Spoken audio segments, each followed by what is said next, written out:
Welcome to the Worth Listening podcast, where we focus on having positive and productive conversations around money. I'm your host, Lauren, a 4-time Olympian and certified financial planner. On this show, my guests share their money stories. Everyone has a unique story and experiences both wins and losses when it comes to money. My intent is to give listeners something they can relate to, something that builds their courage to be open and take control of their own money story.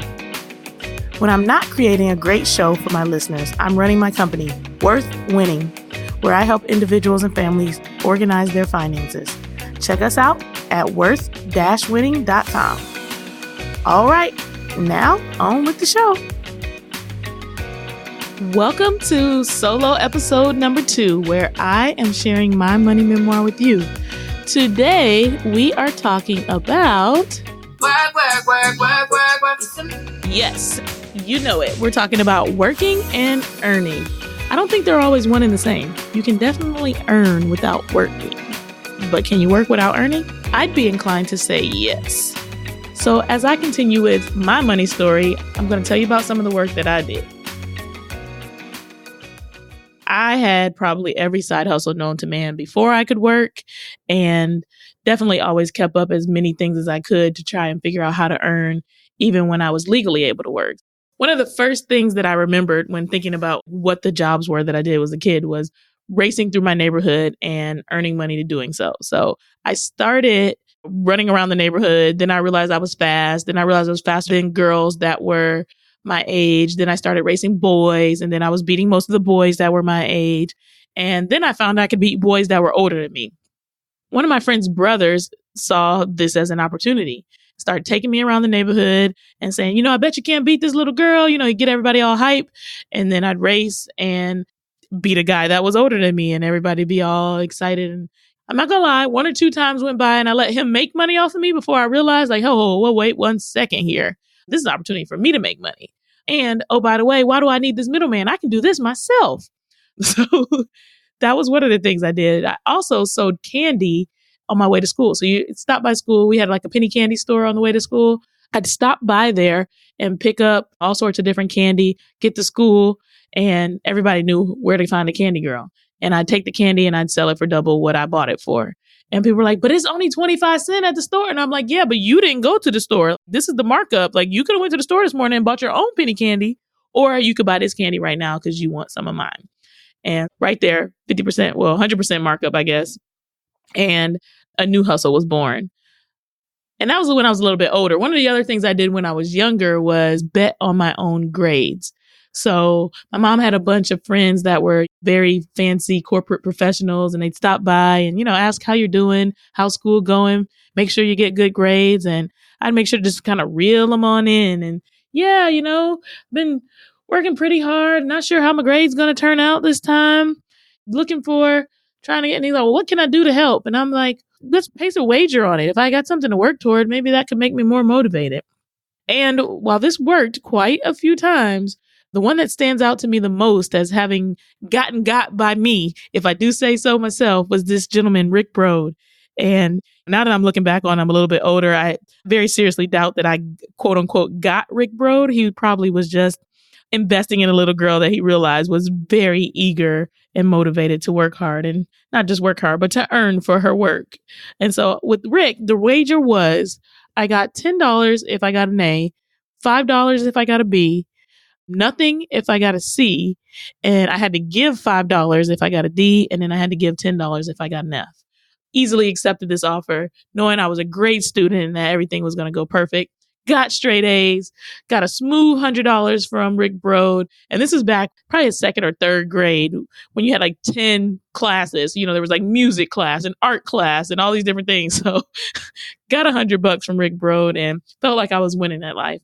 So once I turned 16 and I was legal, I started to work immediately. The day that I turned 16, I had one of my friends drive me to a Wendy's that I knew was hiring. And I was hired on the spot, came home, told my dad, guess what? I got a job. And he's like, wait, no, like, how did you get a job? You didn't ask my permission to get a job. And I'm like, permission to get a job? Yeah, I just got to be 16 and I'm 16. And he's like, but you're still a minor and you still live under my household. So Dad was not super happy about me going out to get the job, but he did, in fact, let me keep it. And just so you guys know, I still eat at Wendy's, even though I work there. So I think that's a pretty good sign because I think a lot of places you work, sometimes you get behind the scenes and you're like, not going to eat this anymore. I will say I'm a little bit suspect of the chili because it's like the old hamburger meat. So I still ate the chili even when I saw it, but I didn't like making the chili. And I'm still like, I'm thinking about it right now. And I'm like, I know how the chili is made. Sorry, don't sue me for that. I mean, it's the truth. They do. They use the old hamburger meat. That's not a lie. And then Subway. Oh boy, I worked at Subway. I'm going to just say this. I don't eat Subway anymore. So yeah, just sum that up there. But I did have fun working at both Wendy's and Subway and was really excited to be able to earn on my own. So I think the thing for me when I got my first few jobs, or really those two kind of official jobs where you had to like be there on time and you were being managed by someone else instead of these kind of hustles that I had before I got my first real job. When I'm thinking about why I had to work immediately when I turned 16, I would say that it has to do with this idea that if I earned my own money, no one could tell me what to do with it. And even though I had, like I said, little side hustles here and there, I felt like by being in an official capacity, having to be somewhere on time, having to listen to a manager, that was like a very grown up thing. And by being a grown up, this was going to give me independence. That the work that I did at Subway and Wendy's gave me independence at the time.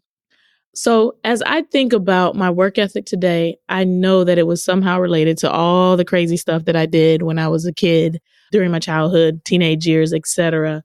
But that it instilled in me the ability to be able to just go after things, to not feel afraid to get compensated for whatever my creative ideas are. And while work was something that gave me independence and this idea that nobody could tell me what to do when I was a kid, when I think about how I think of work now, I feel that I have a contribution to make to this world and that it is valuable. I encourage you to think about what work is worth to you. Is it a means to an end or is it something else?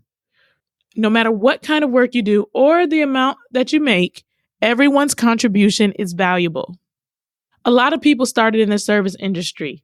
If you did, reflect on what that time was like for you. And if you haven't, it doesn't matter. I'm sure you can relate to those that are in the service industry. Don't forget to treat people with respect. Someone that is providing a service to you is doing just that. They are not your servant. And I've seen frequently now where, someone's mean to a waiter or waitress, Uber drivers and taxi drivers, things like that. And there's this entitlement or this sense that you're better than someone who has to do this job or that job. So I just want to encourage us to ditch that. I know it's hard with the service industry too, because they put so much pressure on us as the consumers to tip. And I truly believe that you shouldn't have to tip someone for them to earn a living. You should tip someone as something extra to reward them. And so in a lot of restaurants, you'll see, somebody makes $3 an hour. They're very dependent on tips. I'd love to see that changed and love to figure out what the solutions are to see that change where people can just earn a living wage to begin with and tipping becomes something that's optional and it does become a true reward versus an obligation. But I would say until that changes, it is our responsibility to do what's right. To walk out on someone and not tip them knowing full well that they're making $3 or $4 an hour is just not right. People have to earn a living. People need to be compensated for the work that they're doing. And you did just receive a service and you knew going into that service, you could have stayed at home and cooked something or you could have done something different. So in that regard, let's just do what's right and think about the solutions in order to change the way that it is because people deserve to make a living wage. Also, as we're talking about work and earning, I want to speak to this idea of judging how someone spends what they make. The nugget right here, when you earn, you get to decide what to do with it next. So whether that's spend it, give it away, flush it down the toilet, rub it under your armpits, jump up and down on the bed with it, you've earned it. You get to decide what to do with it next. I'm sure you've heard or maybe have even said yourself something along the lines of, I can't believe he bought a fill in the blank. Or, oh my God, she had to have spent a fortune to get that fill in the blank. I'd never waste money like that.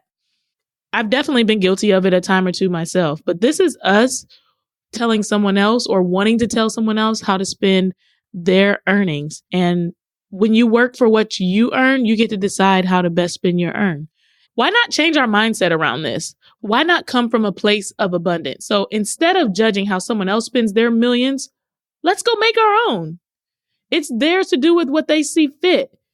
And I believe that we can do some really cool stuff with money. So we got to get rid of the negative connotation around, oh, being rich is bad and having so much is bad, and judging those who have a lot and telling them what they should be doing. They're not giving enough. They're not sharing enough with charity. I can't believe that they bought that fancy car and all these different things. That's not our money to spend. But guess what? We can go out and get our own money to spend. And right now, more than ever, our world needs people that are passionate and creative to create positive change. We need your contribution, but could honestly probably do without the commentary.